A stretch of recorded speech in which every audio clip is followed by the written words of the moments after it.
इसीलिए संविधान अक्षुण्ण रहे,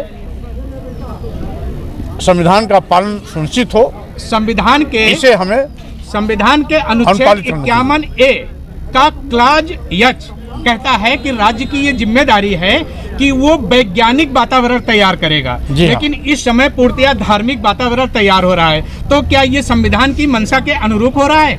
हाँ, 51A के जे में, हाँ एच, हाँ में ये व्यवस्था है कि जो हम रूढ़िगत परंपराओं, ढोक ढकोसले से समाज घिरा हुआ है, उसको वैज्ञानिक सोच की ओर ले जाए। हाँ, तो क्या वर्तमान सरकार केंद्र की और उत्तर प्रदेश की उस अनुच्छेद का पालन कर रही है? अगर नहीं पालन कर रही है तो फिर विकल्प क्या है? नहीं, देखिए, इस लोकतांत्रिक व्यवस्था में चुनाव ही विकल्प है, क्योंकि लोग अपना आक्रोश, अपना गुस्सा या सत्ता परिवर्तन चुनाव के वक्त ही करते हैं।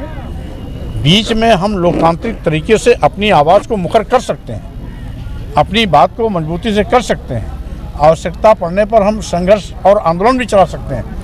लेकिन जहाँ तक रही है सत्ता पर अंकुश या सत्ता के साथ क्या किया जा सकता है, तो उसका लिए तो लोकतांत्रिक व्यवस्था में चुनाव ही है।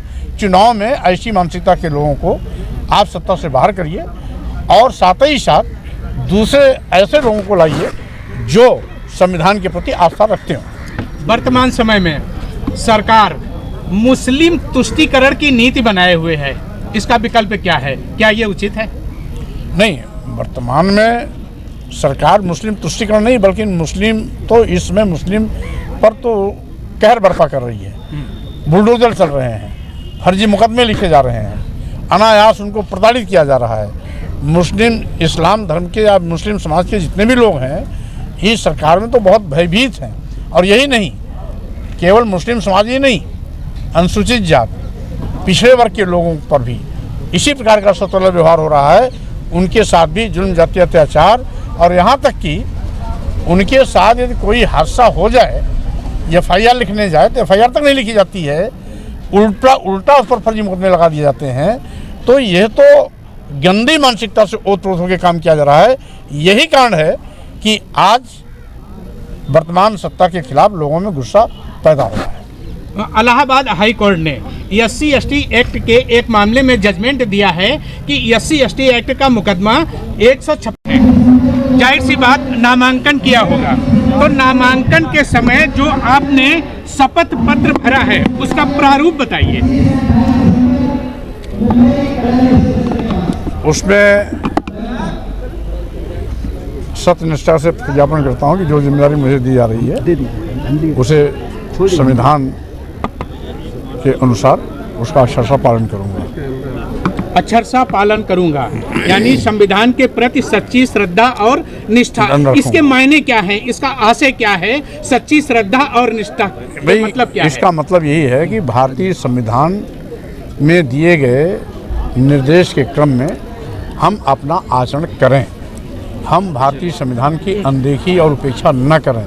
यानी कि आप अगर राज्य बन जाते हैं, विधायक बन जाते हैं, तो राज्य के नीति निर्देशक तत्वों का पालन करेंगे। स्वाभाविक रूप से एक केवल नीति निर्देशक तत्वों का ही नहीं, बल्कि जितने भी उसमें आर्टिकल्स हैं, उन आर्टिकल के तहत जो भी निर्देश दिए गए हैं, उन निर्देशों का अनुपालन करना हम सबका धर्म है। नीति निर्देशक तत्वों में आर्टिकल 47 क्या कहता है?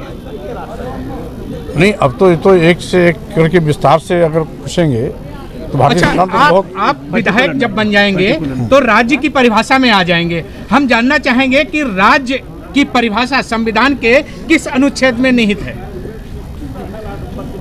भाई देखो, ये संविधान की मीमांसा। सर, आज संविधान दिवस है और संविधान से ही रिलेटेड क्वेश्चन है।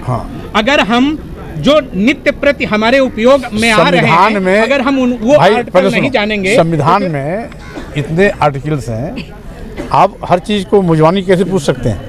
नहीं, तो उतना तो जानना चाहिए जितना हमारे उपयोग में आता है। जैसे आप चुनाव लड़े, विधायक बने, राज्य की परिभाषा में आए, तो राज्य की परिभाषा के अंतर्गत कौन कौन लोग आते हैं, किस अनुच्छेद में है, इतना तो संज्ञान में होना चाहिए। भाई देखिए, राज्य की परिभाषा में राज्यपाल से लेकर के मुख्यमंत्री और जितने भी विधायक जी। या सदन के मेंबर हैं, हाँ उच्च सदन हो या विधानसभा हो, जी। सभी सदनों के सभी आ जाते हैं। सभी आ जाते हैं। हाँ, संविधान के अनुसार राज्य को पूर्णतः धर्मनिरपेक्ष होना चाहिए।